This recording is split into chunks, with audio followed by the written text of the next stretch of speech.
versículo 16.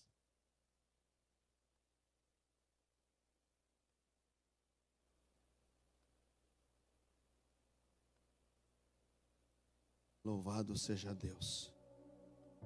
1 Reis, capítulo 3, versículo 16. Nós vamos ler esse texto e a palavra do Senhor diz assim: Ora, vieram duas prostitutas ao rei e se puseram perante ele. Disse-lhe uma das mulheres: Ah, senhor meu, eu e esta mulher moramos na mesma casa. Eu tive um filho, estando com ela naquela casa. No terceiro dia, depois do meu parto, também esta mulher teve um filho. Estávamos juntas, nenhuma pessoa estranha estava conosco na casa. Somente nós duas estávamos ali.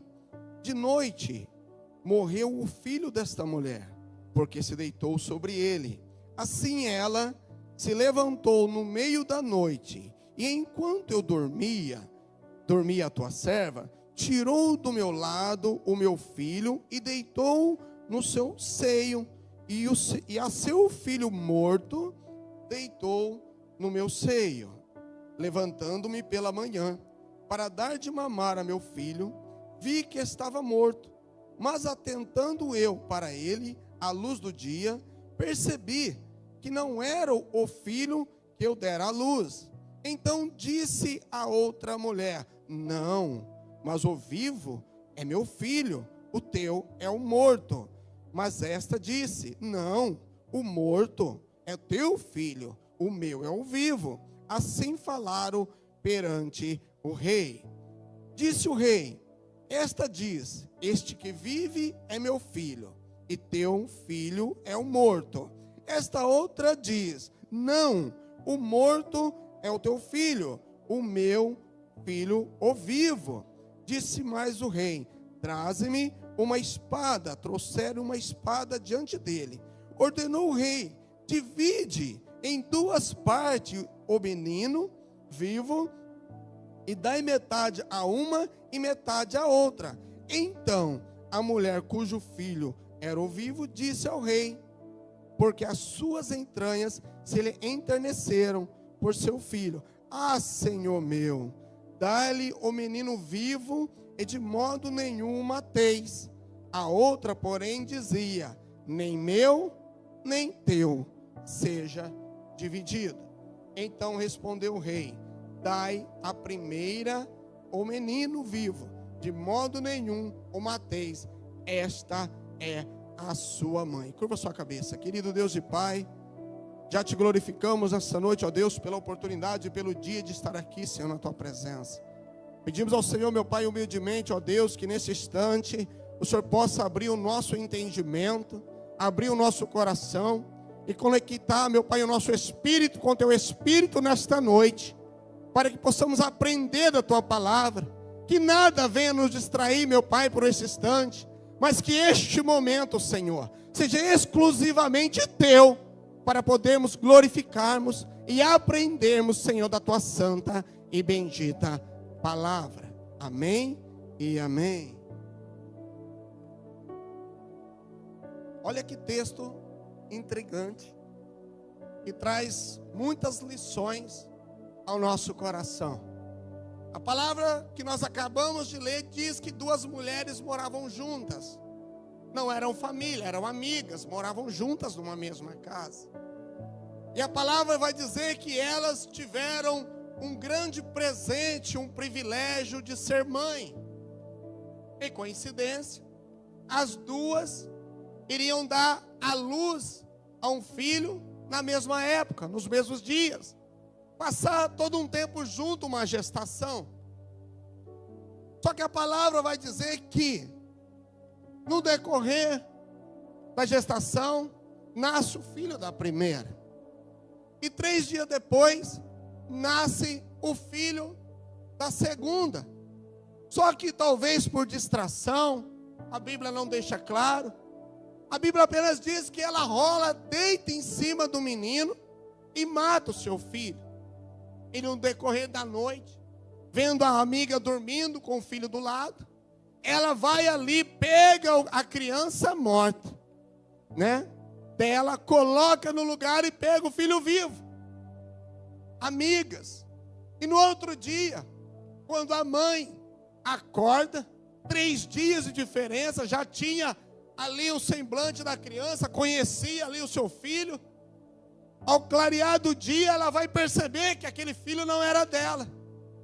E o dela era o outro que estava vivo. Então elas vão entrar em discussão. E vai levar esse caso diante do rei.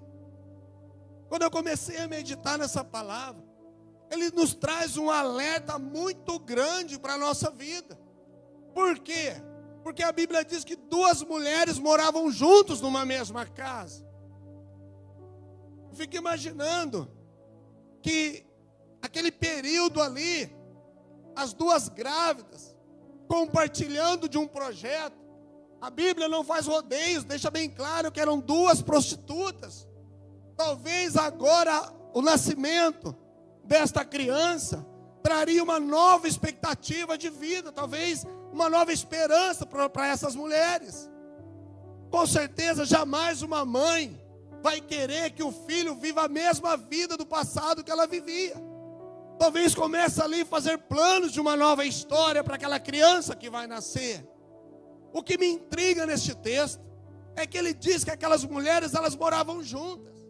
E se moravam juntas, eram amigas, compartilhavam de tudo, comiam na mesma mesa, dormiam na mesma casa. E tinham o privilégio de ter a oportunidade, as 2, de ser mãe. Imagina no decorrer do dia dessas mulheres, não está escrito no texto, mas eu fico imaginando. Vocês já viram quando 2 mulheres amigas grávidas se encontram? Elas mudam até o tom de voz. Elas até falam igual bebezinho, uma olhando para a outra. A gente que é homem, que é meio bobão, olha aquilo, acha até engraçado. Mas já viu 2 amigas grávidas se encontrarem?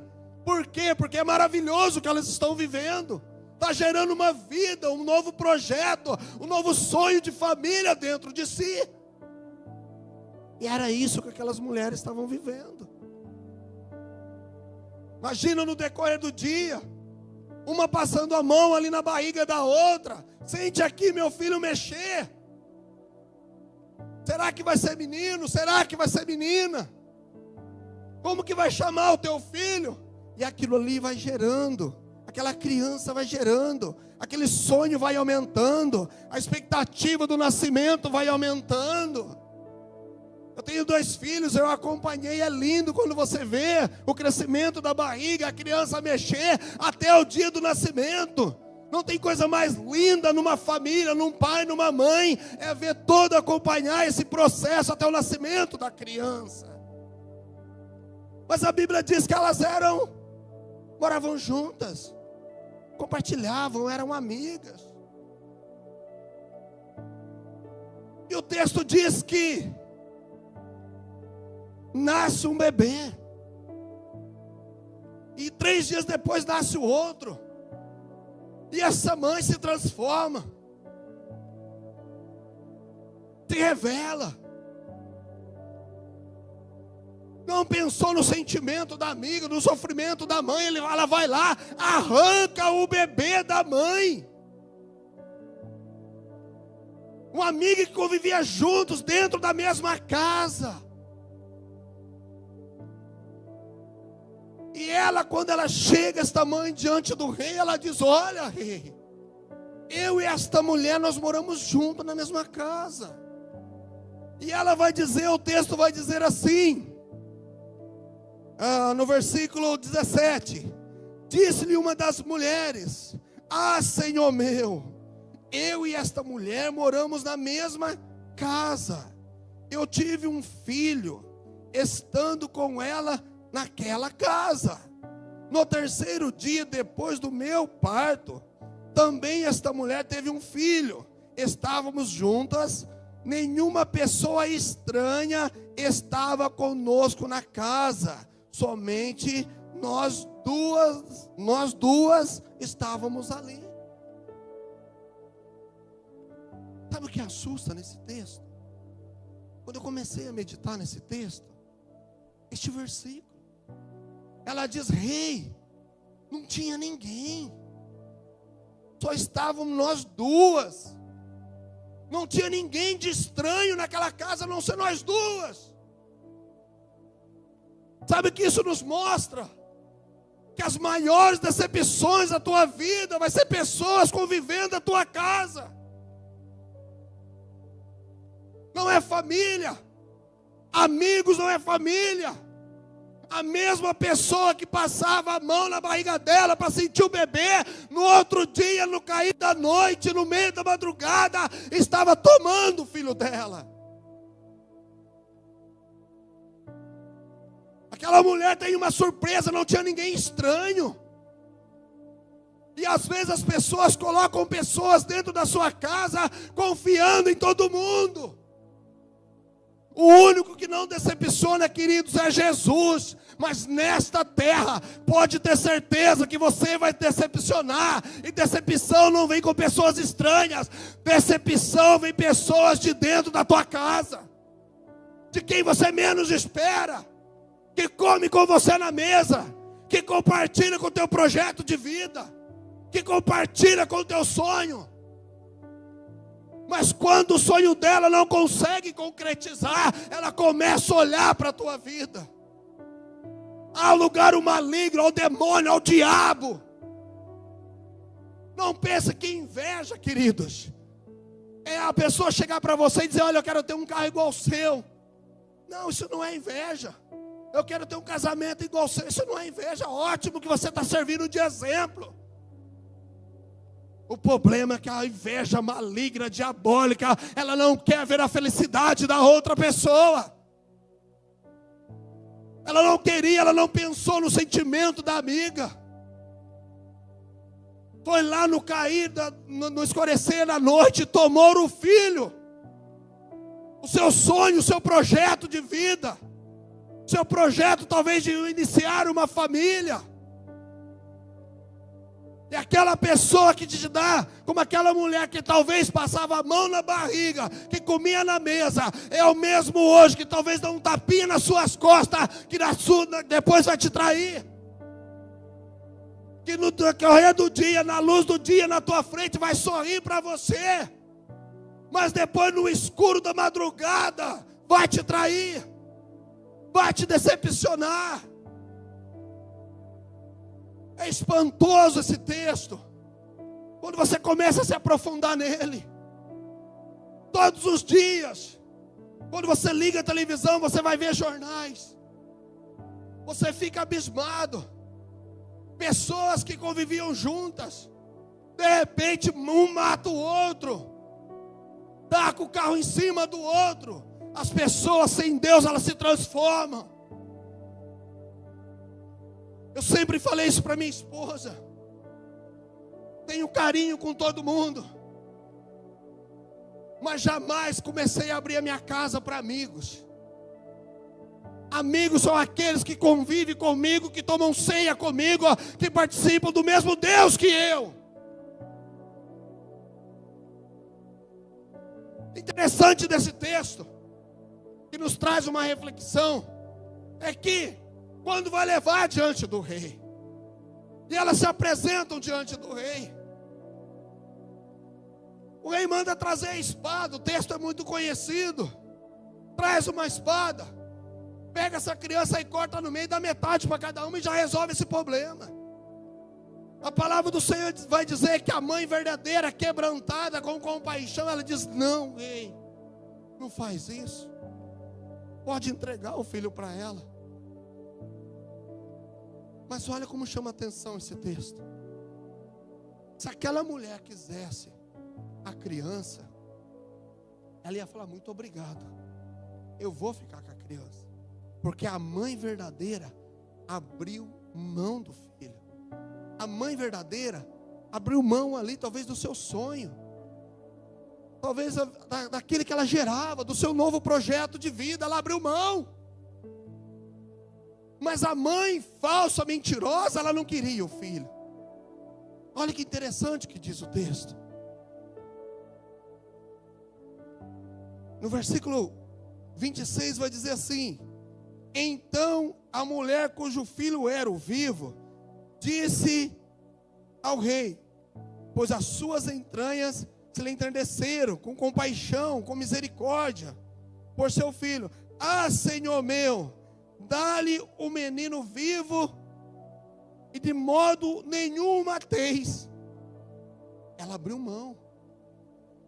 Ela abriu mão daquilo que era dela, para não ver o menino morrer. Ela abre mão.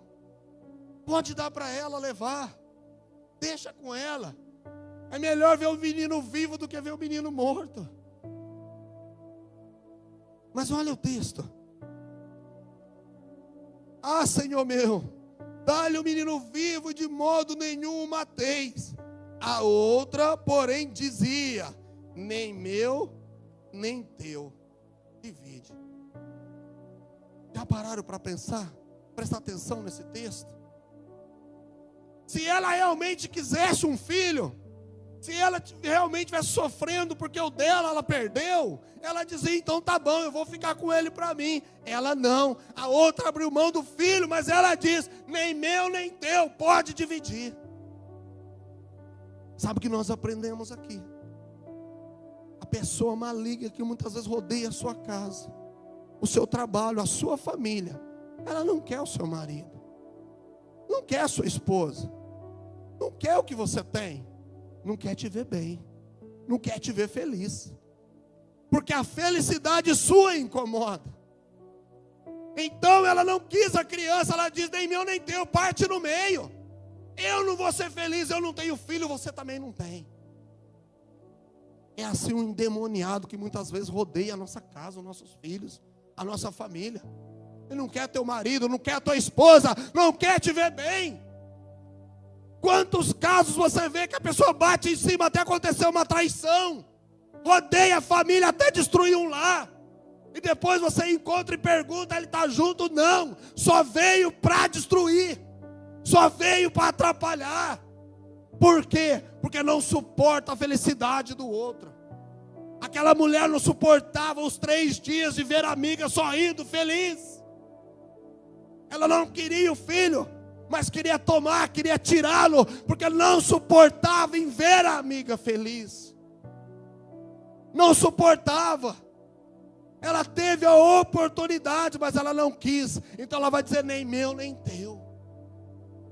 Quantas pessoas, muitas vezes na sua inocência, na sua bondade, abre a porta da sua casa. Quero que você seja inteligente com essa palavra. Não estou dizendo que você não deve ser amigos, nem mesmo receber a sua família, não. Mas toma muito cuidado. Porque as maiores tragédias acontecem dentro de uma casa. Aquela mulher vai dizer para o rei: rei, não tinha ninguém estranho. Só estávamos eu e ela. Quantos casos você vê nos jornais, ou de pessoas que você olha e fala: mas é como? Os piores casos de pedofilia acontecem dentro de casa. As maiores traições, casamento destruído, acontece dentro de casa. Se você puxar os jornais, os maiores casos de estupro de crianças acontecem dentro de casa. Pessoas que na frente estão sorrindo, mas nas costas estão te destruindo, estão acabando com a tua família, e você não está percebendo, achando que é seu amigo. Mas aquele endemoniado, aquela endemoniada está esperando uma oportunidade para acabar com a tua vida. Porque se ele teve oportunidade e não teve capacidade de ser feliz, quer também acabar com a tua felicidade. Por isso que eu digo, a palavra, ela nos ensina. Ela nos traz um alerta. E ela diz o que é estranho. Não tinha ninguém estranho. Os casos de estupro, pedofilia, são de pessoas estranhas? Não, são de pessoas próximas. É assustador. E isso tem virado tão banal que se você pegar qualquer jornal, você vai ver isso. Porque abre a porta, não vigia. Mas aquela mulher, ela tem ali uma situação complicada de resolver. Ela vivia no pecado, diz a Bíblia, porque eram prostitutas. Mas quando ela leva a sua causa diante do rei, ele vai trazer uma solução. Talvez você se pergunte, mas como eu vou saber? Agora eu não posso ter amigos. Como eu vou saber? Ninguém tem estrela na testa, eu não sei, querido. Mas tem alguém que sabe. Há um Deus que sabe todas as coisas. Há um Deus que cuida da minha família e cuida da tua família, se você levar diante de Deus. Aquela mulher, ela leva. E naquele instante que ela leva a sua causa, ela conta a sua história, vem uma solução. Eu não tenho como saber, mas meu Deus sabe. E quando ela leva diante do rei, a solução é resolvida. Quando ela apresenta a sua causa ali, ela até abre mão. Ela abre mão. Quantas pessoas em seus casamentos não começam a abrir mão? Abre mão do seu sonho, abre mão da sua família, abre mão do seu projeto de vida. Vou deixar para lá, deixa para outro viver isso, deixa para lá. Mas aquele rei cheio do Espírito Santo usou de sabedoria. E ainda eu quero te dizer nessa noite, ainda que muitos sonhos, ainda que você tenha enfrentado muitas situações complicadas, sendo traído, sendo enganado por pessoas que você nem esperava, e você tem desistido, Deus não deixa, porque Ele entra com providência. Deus não vai jamais deixar que a mentira prevaleça sobre a verdade. Se aquela mulher não busca, talvez ela teria perdido o seu filho, mas quando ela busca uma solução, ela encontra. Talvez você está aqui nesta noite, talvez preocupado com a sua casa, talvez preocupado com investidas do inimigo que você tem enfrentado. Mas eu quero te dizer, se você crê nesta noite, quando você passar nesse corredor, você vai dizer para Deus: Senhor, eu não abro mão da minha família, eu não abro mão daquilo que é meu. Se o inimigo tem tentado, Senhor, eu não sei, mas eu quero te pedir, coloca o teu Espírito sobre os meus filhos, coloca os teus anjos sobre o meu lar, sobre o meu trabalho, e não deixe que a mentira prevaleça sobre a minha casa. Eu sempre digo às pessoas, quando elas estão distantes de Deus, elas se aproximam de você e começam a fazer perguntas: como que está a tua vida? Como que está a tua família? Como que estão os teus filhos? Às vezes você, na sua inocência, talvez depois de um dia difícil, talvez depois de um dia frustrado, você vai dizer: não, minha família, meu casamento não está muito bem. E a pessoa traz aquele alívio: ufa, não é só o meu, não é só o meu. Porque às vezes o teu problema traz alívio para o outro. Às vezes as pessoas se aproximam, não é para querer entender, mas é querer entender que o teu sonho não está se realizando. Porque se ela foi frustrada nos planos dela, ela quer ver você frustrada também nos seus planos. Se as coisas não têm dado certo para ela, tomara que não dê certo para você também. Mas na sua frente está sorrindo, está dando tapinha nas suas costas, está dizendo para você, entre os dentes: tomara que dê tudo certo. Mas por dentro está dizendo: tomara que dê tudo errado. Porque se para mim não deu certo, não vai dar certo para ela também. Se eu não conseguir, também não vai conseguir. E humanamente, nós não temos como resolver isso. Como eu disse, ninguém tem estrela na testa. Ninguém pode saber. Mas há um Deus que sabe. Há um Deus que guarda a minha casa.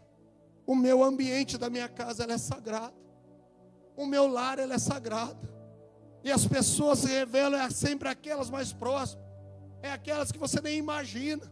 É aquela que você nem acredita, porque a de longe decepciona quem está perto. O único, querido, que não decepciona em lugar nenhum, nem em igreja, nem em casa, nem em trabalho, nem em família, é Jesus.